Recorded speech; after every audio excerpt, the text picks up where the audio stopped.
मराठवाड्यातली परिस्थिती पूर्णपणे जरांगे पाटलांनी बदलून टाकलेली आहे. परंतु लोकसभेची निवडणूक आणि त्याच्या आधारे विधानसभेची निवडणूक असे कधीही तर्क लावता येत नाहीत. आणि गुजरात यांना कोणाचं संरक्षण मिळतंय तर मोदी आणि शहाचं प्रचंड प्रमाणात पैशाचं वाटप चाललं.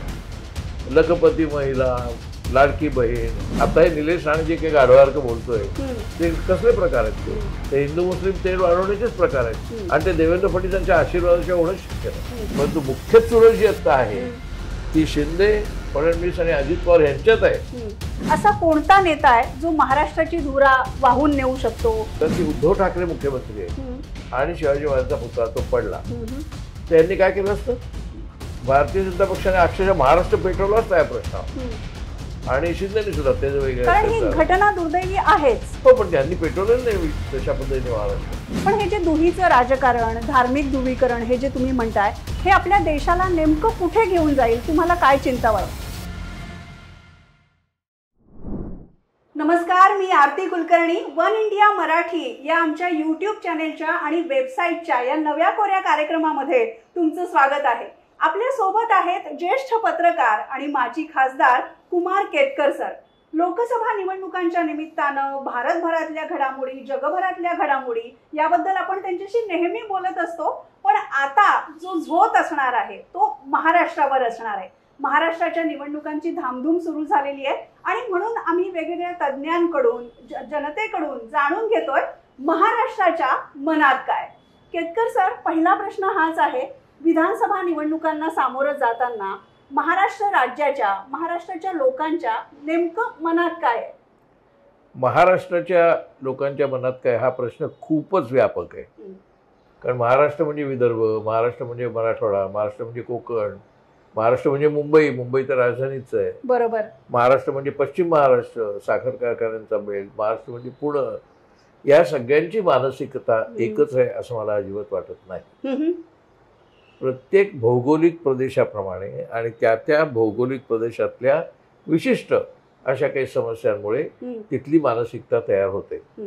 आता अगदी स्पष्ट सांगायचं तर कोकण आहे, त्याच्या जवळजवळ 80 जागा आहेत विधानसभांच्या आणि 80 जागांमध्ये काँग्रेसचा जोर सर्वात कमी आहे. काँग्रेस जवळजवळ अनुपस्थित आहे बहुतेकसा कोकणचा भाग. त्यामुळे कोकणचा भाग अनुपस्थित काँग्रेस आणि विदर्भात फक्त काँग्रेस अशा टाईपचं वातावरण आहे. फक्त काँग्रेस म्हणजे अगदी फक्त नाही, पण मोठ्या प्रमाणावर काँग्रेस. जसं कोकणात सुद्धा थोडीफार काँग्रेस आहे, नाही असं नाही, परंतु एकूण आपण म्हणतो त्याच्यामध्ये काँग्रेस अनुपस्थित कोकणात आणि भाजप अनुपस्थित विदर्भात. याचा अर्थ 100% तसं आहे असं नव्हे. पश्चिम महाराष्ट्रामध्ये निश्चित तुम्हाला सांगता येणार नाही की सगळे अजित पवारच्या बाजूचे आहेत, कसे अजित पवारच्या बाजूचे. तिथेही पूर्णपणे डिव्हिजन आहे. मराठवाड्यातली परिस्थिती पूर्णपणे जरांगे पाटलांनी बदलून टाकलेली आहे. जरांगे पाटलांचा अड्डाच मुळी मराठवाडा आहे आणि जरांगे पाटलांनी आवाहन केलंय कोणत्याही परिस्थितीत फडणवीसांना आणि भाजपला मतं देऊ नका. त्यामुळे मराठवाड्यातली मानसिकता वेगळी आहे. या पार्श्वभूमीवरती एकच कन्क्लुजन काढता येतं, ते म्हणजे महायुतीला काय किंवा महाविकास आघाडीला काय पूर्णपणे सत्ता घेणं हे सोपं जाणार नाही. त्यांची अगदी कट टू कट ज्याला म्हणतात, नेक टू नेक, अगदी काटेकी लढाई ती त्यांची होणार आहे. फक्त त्याच्यामध्ये महाविकास आघाडीला थोडीशी आघाडी आहे आणि महायुतीला मात्र त्या मानाने आघाडी नाही. याची जी अनेक कारणं आहेत त्याच्यातलं सगळ्यात प्रमुख कारण आहे जनतेची मोदींबद्दल असलेली नाराजी. बरोबर, आपण त्याच्याबद्दल तर बोलूच या. पण महाविकास आघाडी आणि महायुती ह्याचं तुम्ही म्हणताय की अगदी कट टू कट आहे, तर नेमकं लोकसभेच्या वेळेस बरेचसे तज्ज्ञ जेव्हा महाराष्ट्राचा विषय यायचा तेव्हा बुचकळ्यात पडायचे की आम्ही महाराष्ट्राबद्दल अंदाज लावणार नाही, इथे काहीही होऊ शकतं. असंच महाराष्ट्रात होईल? त्यावेळेला मी असा अंदाज नव्हता केला. मी उलट सांगत होतो महाराष्ट्रामध्ये महाविकास आघाडीला 30च्या वर जागा मिळतील तशा झाल्या. बरोबर. त्यामुळे लोकसभेत जे असं होईल वगैरे म्हणत होते त्यात मी नव्हतो. बरोबर. त्यात मी जे सांगत होतो तेच जवळजवळ 100% झालेलं आहे. परंतु लोकसभेची निवडणूक आणि त्याच्या आधारे विधानसभेची निवडणूक असे कधीही तर्क लावता येत नाहीत. खरंय. त्याच्यामुळे लोकसभेच्या निवडणुकीचं तर्कशास्त्र, गणित हे वेगळं असतं, विधानसभेचं तर्कशास्त्र आणि गणित वेगळं असतं. सर, लोकसभेच्या वेळेस मोदी हवे की नको हा एक प्रश्न विचारला जात होता. महाराष्ट्रामध्ये मोदी वर्सेस हायपर लोकल असं एक चित्र होतं. आता विधानसभेमध्ये तुम्ही जो मोदी फॅक्टरचा उल्लेख केलात, महाराष्ट्राच्या लोकांच्या मनाचा उल्लेख केलात, तिथे काय चित्र असेल? मला वाटतं महाराष्ट्रामध्ये एक चित्र असं आहे की मोदी आणि शहा गुजराती आहेत आणि आपल्याकडचा सगळा व्यापार उद्योग हा प्रामुख्याने गुजरात यांच्या ताब्यात आहे. अलीकडच्या काळात जे महाराष्ट्रातले उद्योग गुजरातमध्ये गेले त्यामुळे महाराष्ट्रातल्या सर्वसामान्य मराठी माणसाची भावना, मग तो कोकणात असो किंवा विदर्भात असो किंवा पश्चिम महाराष्ट्रात असो, ही गुजरात यांच्या विरोधात गेलेली आहे. आणि गुजरात यांना कोणाचं संरक्षण मिळत आहे तर मोदी आणि शहाचं, म्हणून त्यांच्या विरोधी वातावरण गेलंय. त्यामुळे महाराष्ट्रातला एक भाग मतांचा हा गुजराती विरुद्ध मराठी असा झालाय. पूर्वी तो दाक्षिणात्य विरुद्ध मराठी होता, नंतर तो उत्तर प्रदेश बिहारच्या विरुद्ध होता, आता तो गुजराती विरुद्ध मराठी हा पॉइंट आहे. आणि हे सर्वसमावेशक महाराष्ट्राबद्दल आहे आणि सगळ्या महाराष्ट्रात तो मुद्दा आहे. बरोबर. तुम्ही मनोज जरांगेंचा उल्लेख केला, त्याच्याबद्दल आपण येऊया. पण सगळेजण जेव्हा महाराष्ट्राचा विचार करतायत तेव्हा सर 3 मुद्दे समोर येतात. एक म्हणजे अस्थिर राजकीय परिस्थिती, दुसरी गोष्ट बिघडलेला सामाजिक सलोखा आणि महाराष्ट्राची झालेली आर्थिक घसरण. या 3 मुद्द्यांवरच ही निवडणूक फिरणार आहे असं तुम्हाला वाटतं का? नाही, माझ्या मते आर्थिक घसरणीवरती एवढाच मुद्दा येतो की बेकारी प्रचंड आहे आणि उद्योग येत नाहीयेत. खासगी उद्योगही येत नाहीत, सार्वजनिकही येत नाहीत, परदेशी उद्योगही येत नाहीत. गमजा खूप मारतायत की असे उद्योग येत आहेत आणि असं होत आहे असं होतं. एका बाजूला सेन्सेक्सही वाढतोय, त्यामुळे चित्र असं आहे की अर्थ उत्तम आहे, अर्थ खातं किंवा आर्थिक परिस्थिती. परंतु प्रत्यक्षात आर्थिक परिस्थिती चांगली आहे का वाईट हे प्रत्येक व्यक्तीला किंवा कुटुंबाला त्याच्या घरात कळतं. महागाई काय आहे, आता उदाहरणार्थ काल 450 रुपयाला होती कोथिंबीरची जुडी, तर ती कायम राहील असं नाही. परंतु महागाई, बेकारी आणि टंचाई ह्या गोष्टी डायरेक्टली लोकांना भेडसावतात आणि त्यामुळे त्याच्यावरनं आर्थिक स्थिती ठरते ती वाईट आहे हे उघडच आहे. तरी पण दुसऱ्या बाजूला प्रचंड प्रमाणात पैशाचा वाटप चाललाय. लखपती महिला, लाडकी बहीण आणि पैसे वाटतात सर्रास मोठ्या प्रमाणावर आणि ते अधिकृत वाटतात. ते काही काळे पैसे वाटत नाहीत. बँकेत तुमच्या अकाउंटवरती पैसे येत आहेत. आता याचा अर्थ असा की लोकांना एका बाजूला अडचणी आहेत आणि दुसऱ्या बाजूला पैसे येतात. त्याच्यामुळे काही प्रमाणात तरी त्यांच्या समस्यांना त्यांना असं वाटतं निवारण होत आहे.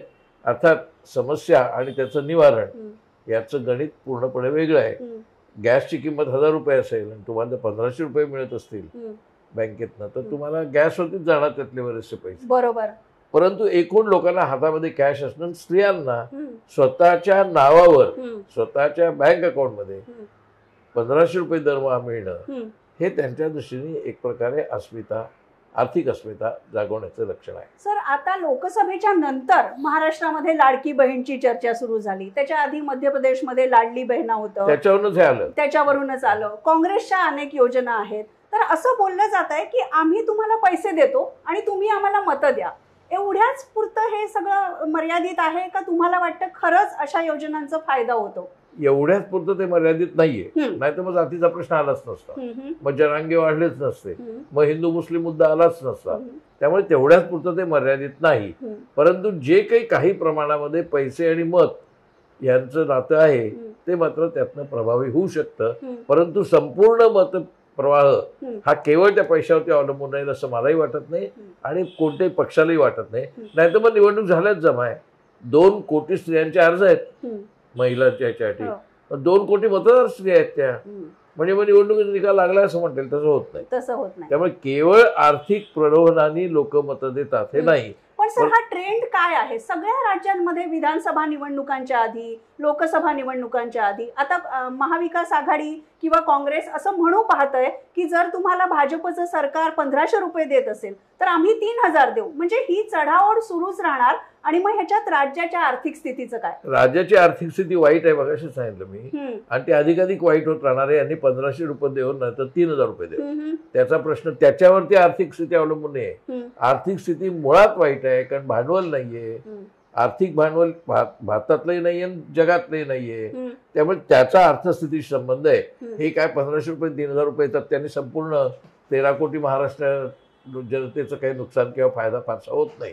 त्यामुळे ते जरी अयोग्य असलं आर्थिक दृष्ट्या तरी सुद्धा तो कळीचा मुद्दा नाही. आणि त्यामुळे आपण त्याच्याबद्दल जास्त समज करून घेणं किंवा त्याच्यामुळे मतं मिळतील किंवा त्याच्यामुळेच मतं मिळणार नाही, ते माझ्या मते दोन्ही काही खरं नाही. बरोबर.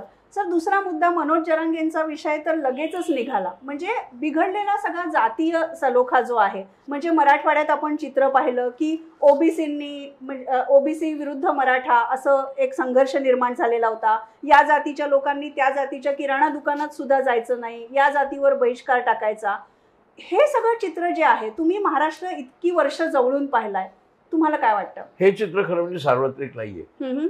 मुंबईमध्ये तुला 2 उदाहरणं पण असे मिळणार नाहीत की एखादा मनुष्य कुणबी आहे म्हणून त्याला काही नाकारलंय, किंवा एखादा मनुष्य महार आहे, आता महार शब्द नाही वापरत, दलित म्हणूया, म्हणून त्याला काही नाकारलंय. हे तुला मुंबईत दिसणार नाही, पुण्यात दिसणार नाही, साधारणपणे नागपूरमध्ये पण दिसणार नाही. हे काही विशिष्ट भागात, ग्रामीण भागामध्ये, काही सगळ्या ग्रामीण भागात पण नाही, बरोबर, काही ग्रामीण भागात दिसतं. परंतु वर्तमानपत्रवाल्यांना सनसनाटी काहीतरी त्याची सवय आहे, त्याच्यामुळे ते हे मोठं करून सांगतात. परंतु त्याच्यामुळे संपूर्ण एकूण समाज पूर्णपणे बिघडलेला आहे. त्या पॉइंटवर समाज बिघडलेला आहे, त्याची कारण वेगळी आहेत, पण या पॉइंटवरती सगळ्यात समाज बिघडलेला आहे असं म्हणणं. पण महाराष्ट्राच्या काही भागात तरी असं सुरू झालं असेल, पण त्याचा सोशल मीडियावर एवढा प्रसार होत असेल. सोशल मीडिया तर मुळी प्रातिनिधिक नाहीच. सोशल मीडिया प्रातिनिधिक नाही. सोशल मीडियाचे 2 भाग आहेत, एक माहिती पुरवणे आणि दुसरं प्रचार करणे. प्रचार यंत्रणा सोशल मीडियाची संपूर्णपणे भाजपच्या हातात आहे. त्यांनी मोठी यंत्रणा उभी केली आहे. यंत्रणा म्हणजे अब्जावधी रुपये खर्च करून ती यंत्रणा आहे, आणि त्याच्यातनं सारखे फेक ट्रूथ म्हणतात, पोस्ट ट्रूथ म्हणतात, खोट्या अफवा, हे सगळं प्रचारी विषारी प्रचार, हे सगळं सोशल मीडियातनं येतं. म्हणजे तुमचं म्हणणं मनोज जरांगेंचं आंदोलन, विशाळगडाचा हिंसाचार, हे सगळं जरी सुपरफिशियली दिसत असलं तरी महाराष्ट्राचं खरंच चित्र वेगळं आहे. नाही, विशाळगड हे त्यामुळे अजिबातच प्रातिनिधिक नाही, आणि जरांगेंचं काही भागात प्रातिनिधिक आहे. त्याच्यामुळे एकूण सलोखा बिघडलेला आहे, त्याचं कारण हे दोन्ही प्रतीक नाहीयेत. नाही तर 1 लाख मराठाचे 58 मोर्चे निघाले का 60 निघाले, मग त्यावेळेला कुठे एवढं होतं?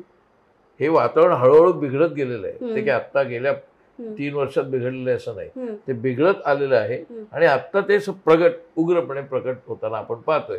परंतु केवळ त्याच्यावरती मत मिळेल असं नाही, नाहीतर काय सगळेच मराठा आहेत ना. नारायण राणे पण मराठा, शिंदे पण मराठा, अजित पवार पण मराठा, शरद पवार पण मराठाच नेतृत्व आहे. मराठ्यांची संख्या, लोकसंख्या महाराष्ट्रामध्ये 4.5 कोटी आहे. 4.5 कोटी मराठा आहेत. म्हणजे एका कॅलिफोर्निया एवढे आहेत. एक कॅलिफोर्निया जे राज्य आहे अमेरिकेतलं, त्याची लोकसंख्या 4.5 कोटी. बरोबर. तर मग एवढे 4.5 कोटी मराठे सगळे जरांगेच्या बाजून जातील का? नाहीच जाणार. त्यामुळे त्या पद्धतीने केवळ विचार करून चालणार नाही, पण तो फॅक्टर म्हणून तो विचारात घ्यावा.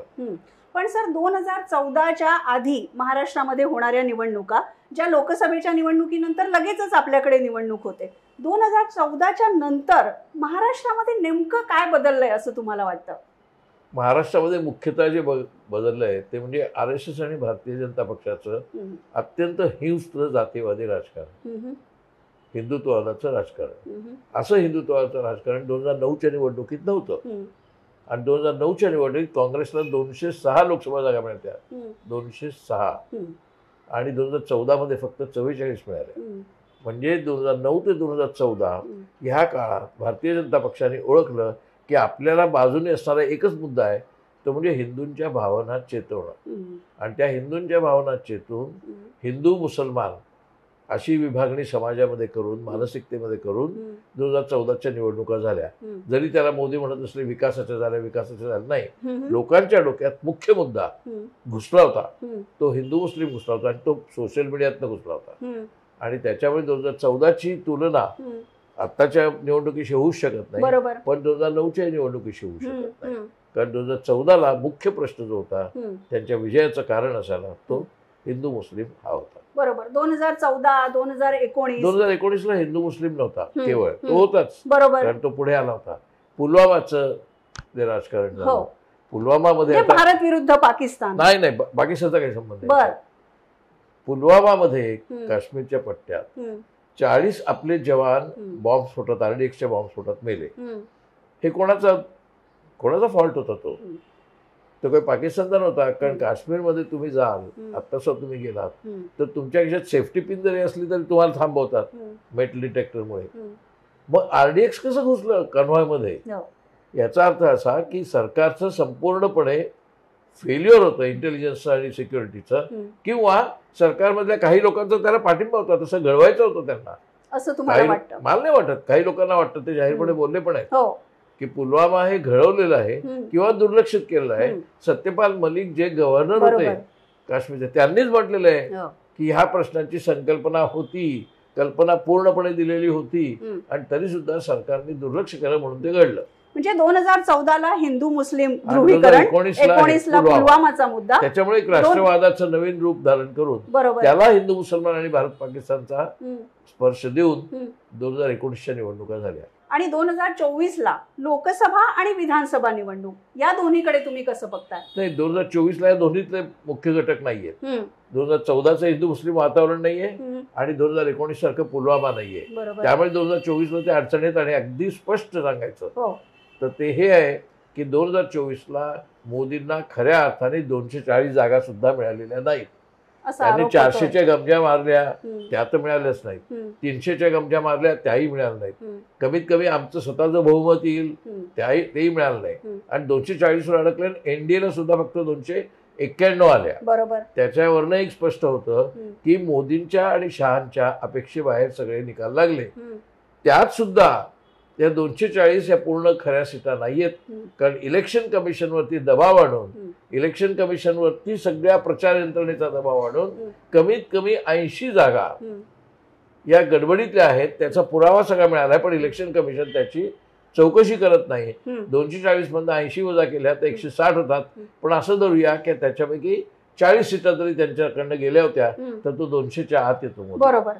तर मोदी जर 200च्या आत आला तर त्याचं पंतप्रधान पद जाईल, ही धास्ती त्याला होती, म्हणून त्यांनी ते घडवलं. बरोबर. मग महाराष्ट्रात सुद्धा आता महाविकास आघाडी आणि महायुती असं एक चुरशीची लढत असताना, काटेकी टक्कर असताना, पुन्हा सगळ्यांना असंच वाटतंय की भाजप ही निवडणूक जिंकण्यासाठी टोकाला जाऊ शकतं, बरेच प्रयत्न सुद्धा करू शकतं. असं काही महाराष्ट्राच्या निवडणुकीत सुद्धा घडेल असं तुम्हाला वाटतं? निश्चितच ते प्रयत्नच करतायत तसा. आता हे निलेश राणे जे काही गाढवासारखं बोलतोय ते कसले प्रकार आहेत? ते हिंदू मुस्लिम तेढ वाढवण्याचेच प्रकार आहेत, आणि ते देवेंद्र फडणवीसांच्या आशीर्वादाशिवाय होणं शक्य नाही. महाराष्ट्रामध्ये आता देवेंद्र फडणवीस किंवा भाजप हे सगळ्यात बदनामस्तीचं कारण हे आहे. अजित पवार पक्ष सोडून गेले, खरं आहे, शरद पवारांना दगा देऊन, पण त्यांना आणलं कोणी? फडणवीसांनी. एकनाथ शिंदे शिवसेना फोडून गेले, खरं आहे, पण त्यांना आणलं कोणी? देवेंद्र फडणवीसांनी. म्हणजे हे सरकार पाडण्यात आणि नवीन तथाकथित आघाडी निर्माण करण्यात कोणाचा मुख्य हात आहे? तर देवेंद्र फडणवीसांचा हात आहे. त्यामुळे आता भाजप आणि देवेंद्र फडणवीस हे मुख्यतः महाराष्ट्रातल्या राजकारणामधले खलनायक मानले जातात लोकांमध्ये, मोठ्या मानसिकतेमध्ये. बरोबर. आणि त्याच्यामुळे ह्या निवडणुकीचं मतदान जे होईल त्यात भाजप विरोधी मतदान हा एक मुख्य घटक असेल. बरोबर. अँटी एस्टॅब्लिशमेंट सुद्धा आहे. भाजप एस्टॅब्लिशमेंट नाही. अँटी एस्टॅब्लिशमेंट म्हटलं की ती शिंदे, अजित पवार, फडणवीस सरकारच्या विरोधात होतं. माझ्या मते अँटी बीजेपी वोट याचा अर्थ अँटी शिंदे वोट नाही. आता मुख्य लक्षात घेतली पाहिजे गोष्ट ही की विरोधी पक्ष सोडून देऊया महाविकास आघाडी, परंतु मुख्य चुरस जी आता आहे ती शिंदे, फडणवीस आणि अजित पवार यांच्यात आहे.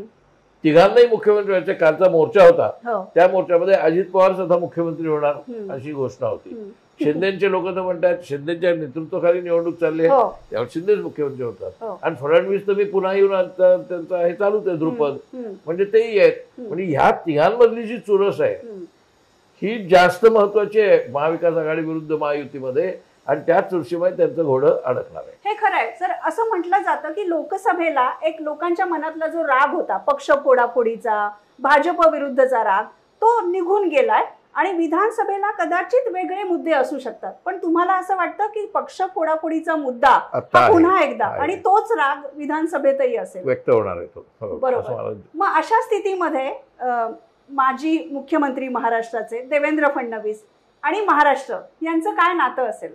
नाही, देवेंद्र फडणवीसांनी एक कर्तबगारी दाखवली आहे ना की त्यांनी अशा प्रकारे फोडाफोडीचं एक वेगळ्याच प्रकारचं तंत्र महाराष्ट्रात आणलं. आतापर्यंत फोडाफोडी होत होती, म्हणजे जात होते इकडून तिकडे लोक काही प्रमाणात. शरद पवारांची उदाहरणं दिली जातात. हा, परंतु ज्या प्रकारे गेल्या 10 वर्षामध्ये म्हणजे मोदींच्या काळात आणि महाराष्ट्रात फडणवीसांच्या काळात ज्या प्रकारे याला एक प्रकारची प्रतिष्ठा राजकारणात दिली गेली, राजमान्यता, प्रतिष्ठा, म्हणजे तुम्ही या लगेच तुम्हाला आम्ही मंत्री करतो. अशोक चव्हाणांनी आज राजीनामा दिला आणि दुसऱ्या दिवशी त्यांना राज्यसभेमध्ये घेतलं. अशा प्रकारचं राजकारण इतक्या बेधडकपणे, इतक्या बेशरमपणे झालेलं नव्हतं. ते आता या फडणवीसांच्या काळात जास्त झालं. परिणामी काय झालं, मोठी नाराजी भाजपमध्ये पसरली. बरोबर. आता भाजप विरुद्ध फडणवीस असं पण एक भानगड आहे. कारण भाजपमधले कित्येक लोकांना त्यांनी नाकारले, तिकीट नाकारलीत, मंत्रिपद नाकारलेत, पदं नाकारलीत. आणि ती जे बाहेरून आलेले लोक होते, शिंदेकडनं आलेले किंवा भाजप राष्ट्रवादीतनं आलेले, त्यांना ती पदं दिली, मंत्रिपदं दिली. त्यामुळे असंतोष भाजपमध्ये सुद्धा आहे. आणि RSS मधला असंतोष सगळं चर्चेत आहेच. RSSला मान्य नाही हे सगळं, असं ते निदान जाहीरपणे म्हणतात. त्याच्यामध्ये अजित पवारांचा मुद्दा खूप नेहमी उपस्थित केला जातो की अजित पवारांच्यावर एवढे भ्रष्टाचाराचे आरोप आहेत. देशभरामध्ये विरोधक अजित पवारांची पोस्टर्स लावत होते आणि बघा कसे भ्रष्ट नेते भाजपने घेतलेत, अशी चर्चा होती. या सगळ्या पार्श्वभूमीवर तुम्हाला अजित पवारांचं भवितव्य काय वाटतं? अशी चर्चा होती म्हणजे फक्त 3 दिवस अगोदर नरेंद्र मोदींनी जाहीर भाषणात टेलिव्हिजनवरती सगळ्या जगाने ऐकलेलं आहे की अजित पवार हे भ्रष्टाचाराचे मेरुमणी आहेत आणि शरद पवार हे मेरुमणी आहेत. आणि तो 70,000 कोटी रुपयाच्या भ्रष्टाचाराचा त्यांनी उल्लेख केला. 3 दिवसांनी अजित पवारांना देवेंद्र फडणवीसांनी आघाडीमध्ये आणलं, त्यांच्या महायुतीमध्ये आणलं. यावर त्यांच्या लोकांच्या लक्षात येतं की यांच्यामुळे कोणत्याही गोष्टीवरती विश्वास नाही. पण आता लोकसभेची निवडणूक पार पडली, लोकसभेच्या निवडणुकीचा प्रश्न नाहीये. लोकसभेच्या निवडणुकीचा प्रश्न आहे, हा विश्वासार्हतेचा प्रश्न. बरोबर.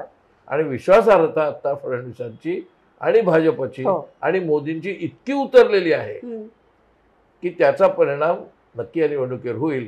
परंतु मगाशी म्हटल्याप्रमाणे केवळ त्या एकाच गोष्टीवरती मतदान होऊन महायुतीचा पराभव होईल असं नाही. महायुतीचा पराभव जरी झाला म्हणजे कमी जागा जरी त्यांना मिळाल्या तरी त्या एकाच पॉइंटवरती नाही. बरोबर. अनेक कारणांनी त्यांची नेक टू नेक किंवा नेक टू नेक आहे. महाविकास आघाडीच्या बाजूने एज आहे असं कारण 4 घटक असे आहेत किंवा 3 घटक तर नक्कीच आहेत की ज्यांचा अंदाजच घेता येत नाही. जरांगे पाटलांनी जे आवाहन केलेलं आहे त्या आवाहनाचा निदान मराठवाड्यात नक्की काय परिणाम होईल आपल्याला काही सांगता येत. बरोबर. राज ठाकरेंचा परिणाम काय होईल, कारण ते जिंकून येतील गेली मुद्दा नाही महत्वाचा. राज ठाकरे येणार नाहीत, समजा जरांगे पाटीलही येणार नाहीत, परंतु ते जी मतं फोडतील त्या जागांची समीकरणं प्रकाश आंबेडकर आहेत, प्रकाश आंबेडकर जी मतं फोडतील ती मतं फोडल्यानंतर जो मार्जिन उरेल. कारण एक लक्षात घे, लोकसभेची तुलना का होत नाही, लोकसभेची मतदार संख्या 30 ते 40 लाख सुद्धा असते, कधी कधी 32 लाख 34 लाख अशी. विधानसभेची 3 लाख असते. त्यामुळे 50% मतदान जरी झालं विधानसभेच्या याच्यात तर 1.5 लाख मतदार होतं. 1.5 लाखामध्ये जर 4 कॅन्डिडेट असे असले, राज ठाकरे, प्रकाश आंबेडकर किंवा ओएसए किंवा कोणी ह्या जरांगे, तर ती 40,000 मतं त्यांनी प्रत्येकाने 10,000 घेतली तरी 40,000 मतं जाणं 1.5 लाखामधली म्हणजे 1,10,000 मधला मतभेद आहे. मताचं काउंटिंग फरक. त्यामुळे 5,000 मतं सुद्धा मनुष्य हरू शकतो किंवा जिंकू शकतो. त्याचं कॅल्क्युलेशन एक्झॅक्ट सांगणं कठीण आहे. म्हणून महाराष्ट्र कठीण. बरोबर. आणि म्हणून महाराष्ट्राची निवडणूक खूप इंटरेस्टिंग आणि हे आहे हे लक्षात घेऊनच राज ठाकरे 200च्या वर जागा लढवायच्या ठरवल्या. बरोबर. हे आहे म्हणूनच जरांगे पाटील मधून म्हणतात आम्ही सगळ्या जागा लढवू. प्रकाश आंबेडकर पण म्हणतात आम्ही सगळ्या जागा लढवू. तर ते का लढवतात, त्यांना माहिती आहे आपण किती जागा जिंकणार. त्यातल्या कोणालाही हा मनात भरम नाहीये की आपल्याला इव्हन 50 जागा मिळतील, तरी पण ते सगळ्या जागा लढवायचं म्हणतात. कारण त्या प्रत्येक कॉन्स्टिट्युएन्सीमध्ये त्यांना मतं फोडायची आहेत. ती मतं फोडण्यासाठी त्यांना कोणीतरी पैसे पुरवतोय. आणि मला वाटतं हा काही गंभीर म्हणजे आश्चर्यजनक प्रश्न आहे. आपल्याला माहितीये कोण पैसे, सिक्रेट नाहीये. महायुतीची समीकरणं आपण बोललो, आता महाविकास आघाडीकडे पण येऊया सर. असं बोललं जात आहे की मागच्या वेळेस उद्धव ठाकरेंना जी सिंपथी होती, सहानुभूती होती, उद्धव ठाकरे, काँग्रेस, शरद पवार यांचं एक समीकरण छान जमलेलं होतं. पण महाविकास आघाडीमध्ये सुद्धा बऱ्याच कुरबुरी मुख्यमंत्री पदावरून सुरू आहेत असं बोललं जातं. लोकसभेमध्ये काँग्रेस डार्क हॉर्स निघाली, त्यामुळे या विधानसभेमध्ये काँग्रेसला जास्त जागा मिळतील असं आत्मविश्वासानं नेते सांगतायत. महाविकास आघाडीच्या केमिस्ट्रीचं काय? ते महाविकास आघाडीमधली केमिस्ट्री काही फार मध्ये परफेक्ट आहे असं अजिबात नाही, कोणीच मानत नाही. पण महायुतीच्या तुलनेमध्ये त्यांची जरा बरी परिस्थिती. आणि दुसरी गोष्ट, शरद पवारने आत्ताच जाहीर केलंय की आमच्या पक्षाचा मुख्यमंत्री पदाचा दावादार कोण नसेल. नाना पटोलेंनी आमचाच असेल असं म्हटलेलं नाहीये. त्यांनी म्हटलंय की ज्याला कोणाला जास्त जागा असतील त्याप्रमाणे बघूया आणि आता मुख्यमंत्री पदाचा उमेदवार नको. स्वतः उद्धव ठाकरे जर यांनी आग्रह केला असता की मुख्यमंत्री पदाचा उमेदवार ठरवा, तरी त्यांनी मलाच करा किंवा शिवसेनेलाच करा असं त्यांनी म्हटलेलं नाही, संजय राऊतांनी म्हटलं. आता या क्षणी तरी नाही, संजय राऊतांनी म्हटलेलं आहे की शिवसेनेचा उमेदवार तिथे मुख्यतः असावा मुख्यमंत्रीपदासाठी. परंतु त्यामुळे सगळेजण तसे ओपन आहे, कोणी त्याच्याबद्दल ओपन नाही असं नाही. शिवाय लोकसभा निवडणुकीमध्ये जरी त्यांची तुलना होत नसली लोकसभा विधानसभा, तरी लोकसभा निवडणुकीमध्ये उद्धव ठाकरेंना त्यांच्या स्ट्राईक रेटमध्ये कमी मिळालाय स्ट्राईक रेट, आणि शिंदेला जास्त मिळालं. त्याचं एक बर्डन असतंच, आणि त्याच्यामुळे शिवसेनेला जे काही सीटा ते लढवतील त्या किती लढवायच्या, त्यांचा मुख्य बेस आहे तो कोकणात आहे, मुंबईत आहे, आणि शरद पवारांचा अजित पवारचा मुख्य बेस पश्चिम महाराष्ट्र आणि दक्षिण महाराष्ट्रात आहे, आणि भाजपचा मुख्य बेस आहे तो मराठवाडा विदर्भात आहे, पण प्रामुख्याने तिकडे काँग्रेसचा बेस आहे. त्याच्यामुळे महाविकास आघाडीमध्ये सगळं काही गोल अगदी व्यवस्थित हे नसलं, हंकी डोरी नसलं तरी सुद्धा तिथे पण प्रश्न आहेत. पण तुलनेने शरद पवारांसारखा अत्यंत समतोल असलेला मनुष्य आणि उद्धव ठाकरेंसारखा अत्यंत एक प्रकारे वेगळ्या प्रकारची राजकीय सभ्यता असलेला मनुष्य, आणि बाळासाहेब थोरात आणि यांनी बॅकसीट घेऊन सगळं राजकारण केलं असल्यामुळे त्यांच्यामधल्या भावना ह्या अशा उद्दीपित झालेल्या नाही.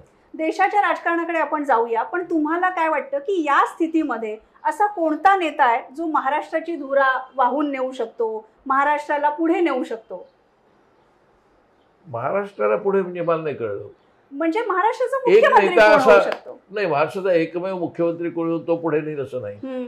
आता महायुती महाआघाडी यांच्याबद्दल आपण बोलतोय, त्यामुळे त्यांची धोरणं आणि त्यांचं एकांमधला समन्वय किती आणि ह्याच्यावरती ठरणार आहे. एक पुढारी पुढे नेणं आणि एक पुढारी मागे नेणं हा काळ यशवंतराव चव्हाणांच्या काळात होता. बरोबर. त्या काळाचा अर्थ आता कुठेच नाही. आता कोणताही एक मुख्यमंत्री संपूर्ण करेल, काही प्रमाणात ते फक्त युपी बद्दल खरं आहे. योगी आदित्यनाथ हा तिथे अनकम्पेरेबल लीडर मानला जातो, तरी सुद्धा त्याला यंदा कमी मिळाल्या लोकसभेत, पेक्षाही कमी मिळाल्या. त्यामुळे असं काय आता एखादा नेता पुढे नेईल अशा प्रकारचं वातावरण हल्ली राहिलेलं नाही. पूर्वी होतं, यशवंतराव चव्हाण होते, नंतर शरद पवार सुद्धा होते काही प्रमाणात, परंतु एक नेता असं महाराष्ट्राला पुढे नेईल असं वातावरण आता नाही. म्हणजे मग महाराष्ट्राची भिस्त ही युती किंवा आघाडी अशा यांच्यावरच असणार आहे. महाराष्ट्राच्या बरोबर झारखंड, काश्मीर, हरियाणा इथे निवडणुका होत आहेत, आणि सर सगळीकडेच असं म्हटलं जातंय की मोदी 3.0 या कारकिर्दीमध्ये आता काँग्रेस खूप पुढे चाललेलं आहे. काँग्रेस प्रादेशिक पक्षांशी सुद्धा चांगलं मिळतं जुळतं घेतं आहे. या 4 निवडणुकांचा कसा परिणाम होईल देशाच्या राजकारणावर? देशाच्या राजकारणावर म्हणजे मोदींच्या राजकारणावर, कारण देशाचं राजकारण आता काही उरलं नाही, मोदींचं राजकारण आहे. तर मोदींना तुम्ही 3.0 असं तुम्ही म्हणताय, परंतु प्रत्यक्षात तसं नाहीये. मोदींनी 2.0च चालू ठेवलं पुढे. मोदींचे मंत्री तेच आहेत, मोदींचं धोरण तेच आहे, मोदींची मिजाज तीच आहे, मोदींचा सगळ्यात जोर त्याचा आहे, मोदींची स्वतःची प्रसिद्धी लालसा तशीच आहे.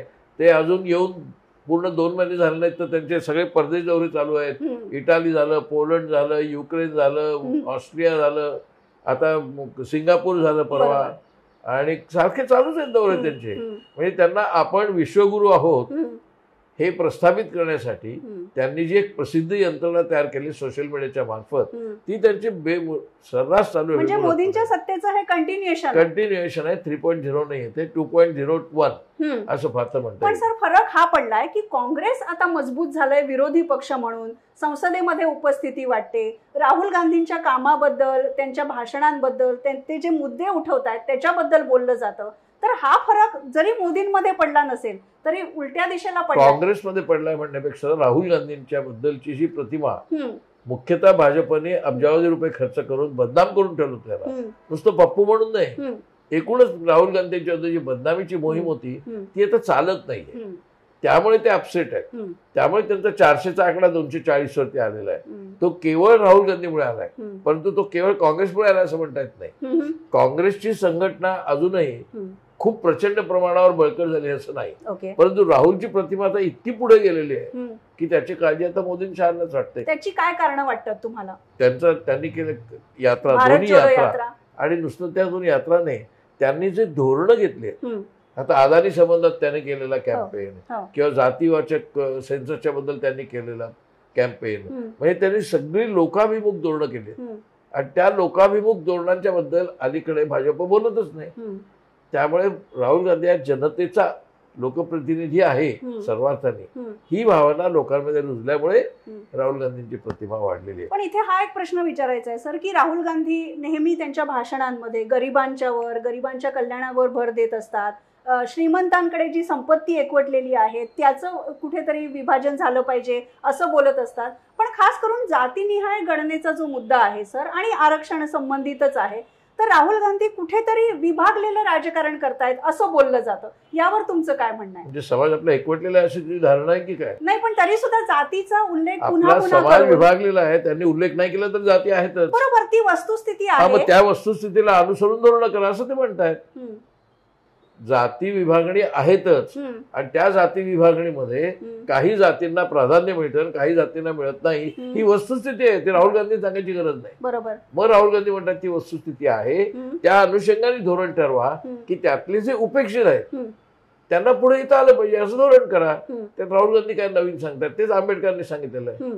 डॉक्टर आंबेडकरांनी सांगितलं तेच राहुल गांधी सांगतात, ते काही वेगळं सांगत नाही. मागासलेल्या जाती नेमक्या कोणत्या आहेत त्याचा एक आढावा निश्चित आढावा घ्या आणि त्याप्रमाणे करा. पण सर, देशात आणि राज्यामध्ये यामुळे आरक्षणाचा प्रश्न पुन्हा पुन्हा जो ऐरणीवर येतोय त्याच्याबद्दल तुमचं काय म्हणणं? येणारच तो प्रश्न ऐरणीवर, तो कायम राहणार. आता तर श्रीमान मोहन भागवत म्हणायला लागलेत की आम्ही आरक्षणाच्या बाजूने कायम राहणार. ज्या वेळेला ते कायम आरक्षणाच्या विरुद्ध होते, कित्येक स्वतःला शहाणे समजणारे तरुण जे अमेरिकेत गेले ते म्हणायचे नाही ते भारतामध्ये आरक्षण आहे म्हणून आम्ही भारतात थांबत नाही, आरक्षण नको. ते सगळे संघवाले असायचे बहुतेक, किंवा संघाच्या बाजूचे असायचे. आता त्यांचाच हिरो म्हणजे मोहन भागवत तेच सांगतात की आरक्षण आम्ही कायम ठेवणार आहोत. मग ते गप्प बसलेले आहेत. आम्ही आरक्षण काढून टाकू असं भाजपने कधी म्हटलेलं नाही अधिकृतपणे. त्यांच्या मनात ती भावना आहे त्याला काढून टाकू म्हणून ते वेगवेगळे पर्याय काढतात की आता खासगीकरणच करायचं आणि खासगी क्षेत्राला आरक्षण कंपल्सरी करायचं नाही, म्हणजे ऑटोमॅटिकली सरकारी नोकऱ्यांमध्ये तसाही असला प्रकार त्यांचा चालू आहे. कारण ते आरक्षणाच्या विरुद्ध होते म्हणून आरक्षणाचा मुद्दा परत आलेला आहे. जे ज्या उपेक्षित जाती आहेत त्यांना आपण वाढावं, आपल्यात प्रगती व्हावी आर्थिक आणि सांस्कृतिक, बरोबर, हे वाटण्यात काही गैर नाहीये. पण तरी तुम्हाला वाटतं की आरक्षण ही जी संकल्पना आहे याचा बदलत्या काळानुसार नव्याने विचार करायला हवा? जगभर सगळीकडे आकर्षण आहे आरक्षणाची हे आहे. अमेरिकेमध्ये कृष्णवर्णीयांना आकर्षण आहे, स्त्रियांना आकर्षण आहे, मेक्सिकन लोकांना आकर्षण आहे, एशियन लोकांना आकर्षण. भारतातले कित्येक लोक तिकडे जे चांगले उद्योगपती झाले ते आरक्षणाच्या मदतीने. त्यामुळे जगभर आरक्षणाची संकल्पना आहेच, त्यात काही वेगळं नाहीये. त्या आपल्याकडे ती समाज अधिक व्यापक, अधिक मोठा आणि अधिक विभागलेला जातीने, त्यामुळे आरक्षणाचा मुद्दा राहतो. आरक्षणाच्या बरोबर दुसरा एक मुद्दा सर भाजप नेहमी काढतं, निवडणुकांच्या वेळेस तो अजून जोरात असतो, तो म्हणजे इतिहासाचा. म्हणजे छत्रपती शिवाजी महाराजांचा पुतळा पडण्याची दुर्दैवी घटना घडली, त्यानंतर राजकारण झालं, आणि मग पुन्हा शिवाजी महाराजांनी सुरत लुटलीच होती का लुटली नव्हतीच, आणखीन काही शिवाजी महाराजांचा इतिहास काय होता, नेहरूंनी शिवाजी महाराजांच्या बद्दल काय म्हटलं. तर ह्या सगळ्या इतिहासाचा आणि महाराष्ट्राच्या राजकारणाचा जो सध्या संबंध जोडला जातोय त्याच्यात तुम्हाला किती तथ्य वाटतं? मला वाटतं हे सगळे त्यांचे प्रकार केवळ लोकांचं लक्ष मुख्य प्रश्नांवरनं दूर करण्यासाठी आहे. नाहीतर आता शिवाजी महाराजांचा खरा निवडणुकीत प्रश्न याचं कारण नाही. अशी कल्पना कर की उद्धव ठाकरे मुख्यमंत्री आहे आणि शिवाजी महाराजांचा पुतळा तो पडला, तर यांनी काय केलं असतं? भारतीय जनता पक्षाने अक्षरशः महाराष्ट्र पेटवला असता या प्रश्नावर, आणि शिंदेने सुद्धा ते वेगळ्या घटना दुर्दैवी आहेच. हो, पण त्यांनी पेटवलेलं नाही तशा पद्धतीने महाराष्ट्र, पण त्यांनी पेटवलं असतं जर उद्धव ठाकरे. आणि आता ते म्हणतात त्याचं राजकारण करू नका, पण त्यांनी फक्त त्याचं राजकारण केलं असतं. बदलापूरचं प्रकरण असो किंवा शिवाजी महाराजांचा पुतळा असो, भारतीय जनता पक्ष कायम सगळ्या गोष्टींचं राजकारणच करत आली, पण दुसऱ्यांनी तोच प्रश्न घेतला की त्याचं ते राजकारण करतात असं म्हणतात. बरोबर. आणि त्यामुळे मला असं वाटतं की भारतीय जनता पक्षाने म्हणणं एखाद्या गोष्टीचं राजकारण केलं जात आहे हे म्हणण्याला अर्थ नाही, कारण ते दंभयुक्त विधान आहे. अजूनही मला एक प्रश्न तुम्हाला विचारायचा होता सर, की राजकारण्यांमध्ये शिवाजी महाराज, संभाजी महाराज किंवा आपला इतिहास याच्यावरून एक राजकीय चर्चा सुरूच असणार, पण ज्या पद्धतीने महाराष्ट्राच्या जनतेकडून प्रतिक्रिया यायला हवी होती छत्रपती शिवाजी महाराजांचा पुतळा पडल्यानंतर, तेवढी ती आली का? त्या लोकांना तरी त्या इतिहासाशी, त्या मुद्द्याशी तेवढं घेणं देणं आहे का? माझ्या मते किती लोकांना शिवचरित्र माहिती आहे? शिवचरित्राबद्दल एवढी चर्चा होते. बाबासाहेब पुरंदरेंच्या पुस्तकाच्या खूप प्रती संपलेल्या आहेत. गोविंदराव पानसरेंनी शिवाजी कोणता याची प्रचंड प्रमाणात संपली आहे. तेव्हा शिवाजी महाराज कसे होते याच्याबद्दलची जातीवादी उदाहरणं आहेत, सेक्युलर उदाहरणं पण आहेत. त्यामुळे शिवाजी महाराजांचं चरित्र हे लोकप्रिय असलं तरी प्रत्यक्षात किती लोकांना शिवाजी महाराजांचं चरित्र यथास्थित माहितीये. त्यांना फक्त अब्दुल खानचा खोतरा बाहेर काढला, आग्र्याहून या घटना माहिती आहेत, आणि त्यामुळे ते लटिकं असतं सगळं ते प्रेम. मुख्य मुद्दा हा आहे की शिवाजी महाराजांच्या प्रतिमेचा वापर करून मुख्य प्रश्नांवरती दुर्लक्ष करणं. बेकारीवरती बोलायचं नाही, महागाईवरती बोलायचं नाही, शहरं बकाल झाली आहेत, रस्ते भयान आहेत, खड्डे नुसते ते खड्ड्यांवरती बोलणं सोपं आहे, पण एकूण संपूर्ण ट्रान्सपोर्ट सिस्टीम ही कोलॅप्स झाली आहे. लोक कोणी जाऊ शकत नाही एका ठिकाणी ठरलेल्या वेळी. मुंबईतल्या मुंबईत एका पॉइंटवरून दुसऱ्या पॉइंटला जायला 2.5-3 तास लागतात, जे प्रत्यक्षात अर्धा पाऊण तासात लागायला पाहिजे. हे जे प्रश्न आहेत लोकांच्या दैनंदिन जीवनाचे, हे कोणाला भेटतात? ते कामगारांनाच. कामगार जात असतात, कर्मचारी जात असतात इकडून तिकडे, मग त्यांना हे प्रश्न भेटतात. त्याच्यावर चर्चा नाहीये. मग चर्चा कशावर आहे? तर बुलेट ट्रेन.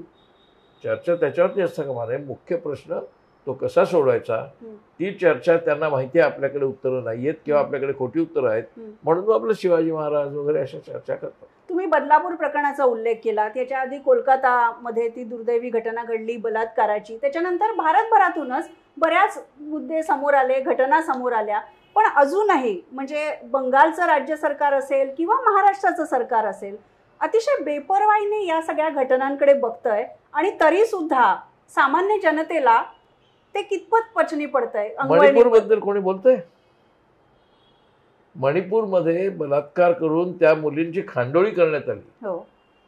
ज्या मुलीला ठार मारण्यात आलं बलात्कार करून, तिचा नवरा आणि वडील हे सैन्यात होते, आणि त्यांनी अक्षरशः देशाच्या साठी त्यांचे प्राण गुंतवलेले होते. त्याच्याबद्दल बोलत नाहीत बंगालमध्ये कोणी. मणिपूर बद्दल बोलत नाहीये, फक्त बंगालमधल्या बद्दल बोलताय. पण बंगालमधली घटना पण सर खूपच कोण म्हटलं बंगालमधली घटना गैर नाहीये, पण तशा देशभर आहेत. हाथरस बद्दल बोलले लोक. त्या बंगालमधलं जेव्हा ते बोललं जातं त्यावेळेला ते भारतीय जनता पक्षाचं राजकारण आहे, त्यांना ममता बॅनर्जीचं सरकार उडवून लावायचं.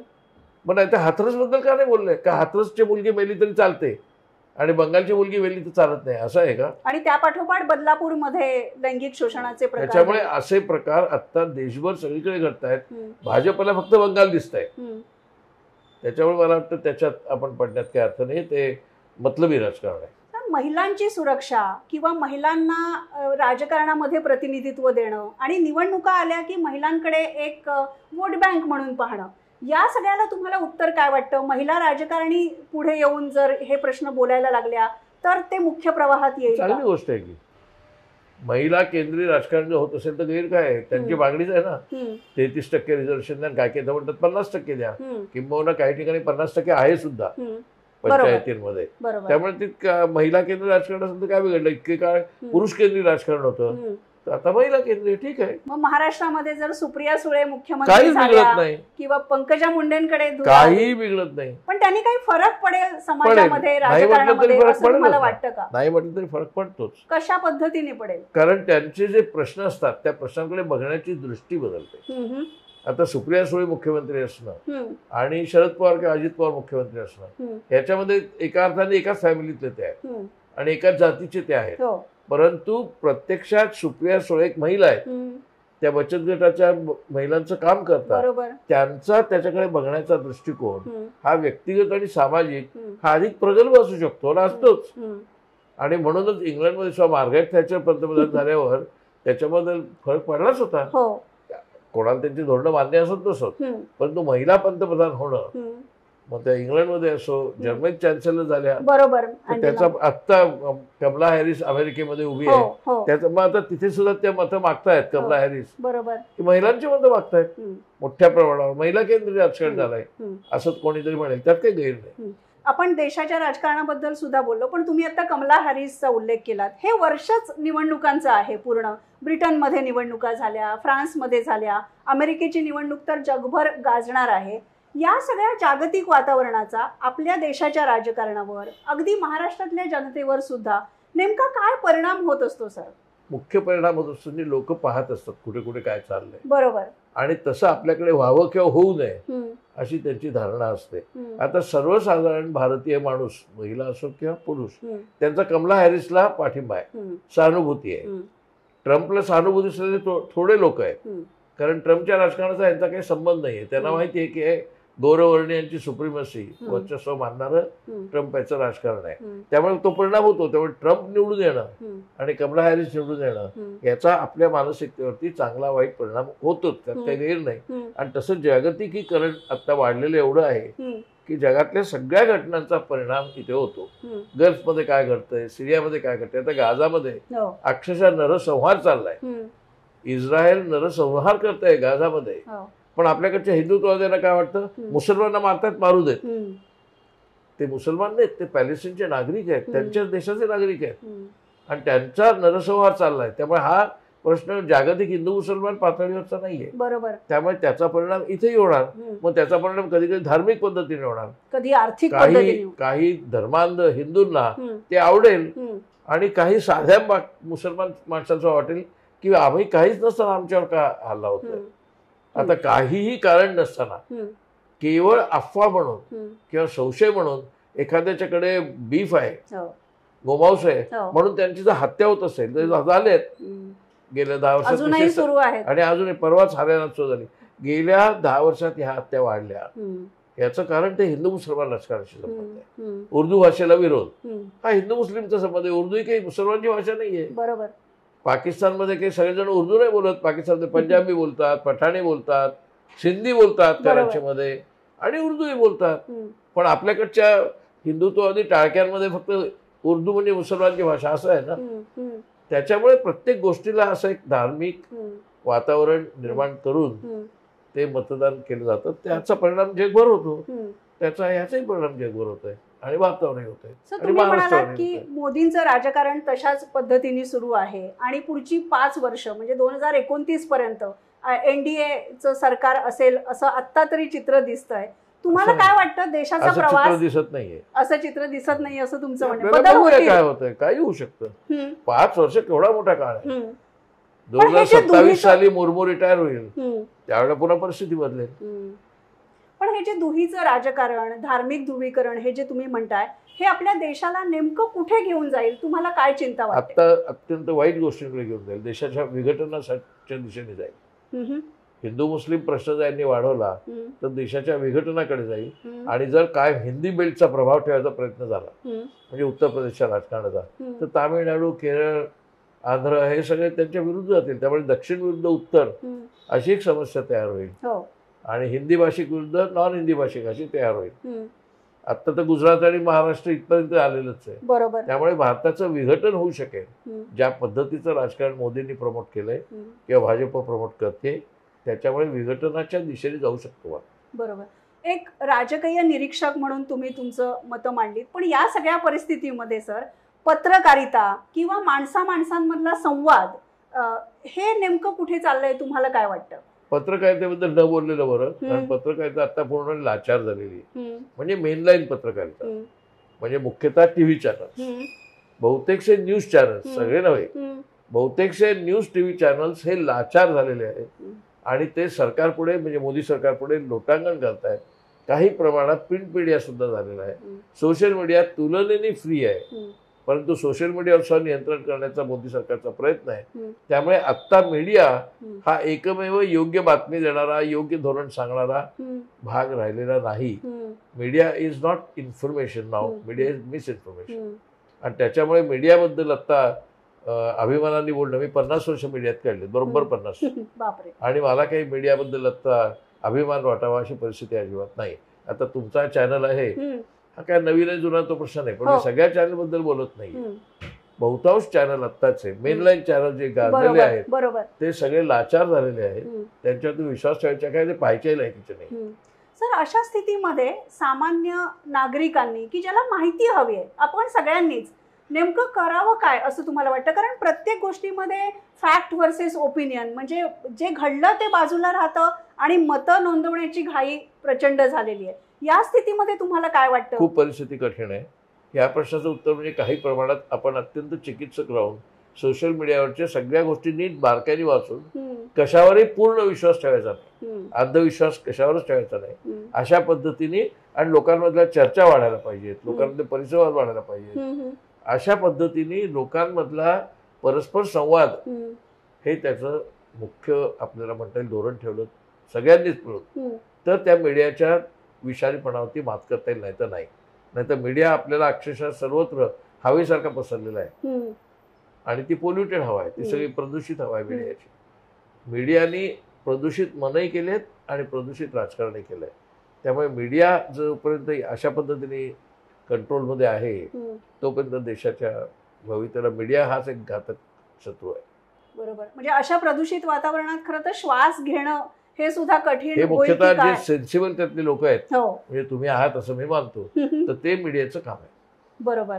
पण तरी तुम्हाला असं वाटतं, तुम्ही महाराष्ट्र टाइम्सला असताना एक बदलती नाती असं एक सदर लिहायचात सर, तर तुम्हाला काय वाटतं की आता हे कोरोनाच्या महामारीच्या नंतर सोशल मीडियाच्या काळात, पोस्ट ट्रूथच्या काळात माणसांमधली नाती खूप बदलत चालली आहेत का? त्याच्याबद्दल तुमचं निरीक्षण काय आहे? दोन्ही बाजूनी आहे. आता उदाहरणार्थ व्हॉट्सअप किंवा सोशल मीडिया नसता तर किती लोक आज एकमेकांना कॉन्टॅक्ट व्यवस्थित चांगल्या पद्धतीने करतात, माहिती एक्सचेंज करतायत, नाती त्यांना बळकट सुद्धा होतात, नाती बिघडतायत सुद्धा. ते एकच सोशल मीडिया किंवा एकूण आधुनिक मीडियाचं उदाहरण असं देता येईल की जे जेवढं उपयुक्त आहे. म्हणजे समजा आपण म्हटलं की सोशल मीडिया वाईट आहे, व्हॉट्सअप फार वाईट आहे, व्हॉट्सअप युनिव्हर्सिटी सगळं खोटं सांगतं, हे खरं आहे, परंतु व्हॉट्सअपच नसेल तर तेही तेवढंच वाईट आहे. आता आहे टेक्नॉलॉजी, तिचा वापर कसा होतो हा मुद्दा आहे. तिचा गैरवापर होऊ नये ही काळजी प्रत्येक व्यक्तीने घ्यायची आहे. एक शेवटचा प्रश्न सर, तुम्ही जसं म्हणता की चांगल्या पत्रकारांची, संवेदनशील माणसांची ही जबाबदारी आहे हे सगळं वातावरण आणखीन सकस करण्याची, तशी महाराष्ट्राची एक परंपरा आहे सामाजिक चळवळींची, लेखकांची, कवींची, इतिहासकारांची. तर या परंपरेपासून पण आपण थोडंसं दूर चाललोय, काही प्रमाणात दूर जातोय. उदाहरणार्थ आता ट्रेड युनियन चळवळ दिसतच नाही कुठे.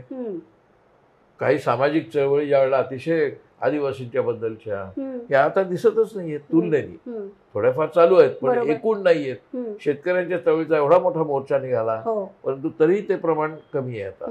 त्यामुळे एकूण सामाजिक चळवळी कमी आहेत, ते वातावरण वाढवायला हवं. अगदी सगळ्या अंधश्रद्धा निर्मूलनापासून आता नरेंद्र दाभोळकरांची हत्या झाली, गौरी लंकेशची झाली, त्या सगळ्या कलबुर्गींची हत्या झाली, पानसरेंची हत्या झाली, या सगळ्या हत्यांच्या संबंधात जी जागृती समाजात व्हायला हवी ते प्रयत्न चाललेत.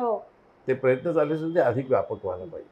तुम्ही एक महाराष्ट्राचा, देशाचा, जगाचा सुवर्ण काळ पाहिलेला आहे आणि तुम्ही एक तुमच्या चष्म्यातून, खास तज्ज्ञाच्या चष्म्यातून या सगळ्याकडे बघत असता. पण तुम्हाला तुमचं नातं आता सध्या काय वाटतं या सगळ्या परिस्थितीशी? मी आशावादी आहे आणि त्याच्यामुळे काहीतरी चांगलं घडेल असं वाटतं. आणि आता आशावादाचं एक प्रमुख प्रतीक म्हणजे राहुल गांधी आहेत. अच्छा. आणि राहुल गांधी आहेत, राहुल गांधी काँग्रेसचे आहेत म्हणून काँग्रेस, मी काँग्रेसच्या बाजूचा आहे का विरुद्ध हा मुद्दा नाहीये. परंतु आता निदान काँग्रेसने कधीही विषारी जो प्रचार कधीही केलेला नाही त्यांच्या पूर्ण कारकिर्दीमध्ये. अजूनही ते गांधी आणि नेहरूंच्या तत्वाशी पूर्णपणे त्यांच्या जवळ आहेत. ईश्वर अल्लाह तेरो नाम, सबको सन्मती दे भगवान, हीच मुख्य घोषणा गांधींच्या काळात होती, नेहरूंच्याही काळात होती, इंदिरा गांधींच्याही काळात होती, राजीव गांधींच्याही काळात होती. आता राहुल गांधी त्याच घोषणेच्या आधारे संबंध देशभर फिरले. त्यांनी जात, धर्म, भाषा, प्रांत, तिथलं हवामान, इथला कोणताही मुद्दा विचारून घेतला नाही. लोक हा एकमेव त्यांच्या समोर मुद्दा होता. विशेषतः उपेक्षित आणि गरीब लोक हा त्यांचा मुख्य भाग होता. बरोबर. मला वाटतं तीच आता आपल्या देशाची सर्वात आशास्थान आहे. म्हणजे पुन्हा एकदा देशाला जर पुढे जायचं असेल तर गांधी नेहरूंच्या मार्गाशिवाय पर्याय नाही असं तुम्हाला वाटतं? म्हणजे नेहरू गांधी ओरिजिनलच्या त्यांच्या विचाराशिवाय, नेहरू गांधी विचाराशिवाय पर्याय नाही. आणि त्याचा वारसा फक्त राहुल गांधीच नाही, जे जे कोणी त्या मार्गाने असेल ते. बरोबर.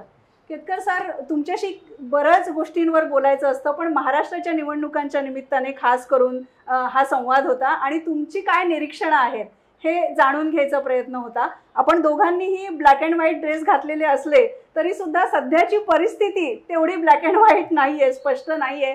महाराष्ट्राची निवडणूक, महाराष्ट्राचं सामाजिक परिस्थिती, राजकीय परिस्थिती ही अनेक रंगांनी भरलेली आहे आणि जशी जशी निवडणूक पुढे जाईल तशी तशी महाराष्ट्राच्या बऱ्याच मुद्द्यांवर आपण चर्चा करणार आहोत वन इंडिया मराठी या आमच्या चॅनेलमध्ये, यूट्यूब चॅनेलमध्ये. त्यामुळे तुम्ही हे आमचं चॅनेल लाईक करा, शेअर करा, सबस्क्राईब करा आणि महाराष्ट्राच्या मनात काय असं आम्ही विचारतोय, तुमच्या मनात काय आहे ते आम्हालाही कळू द्या. धन्यवाद.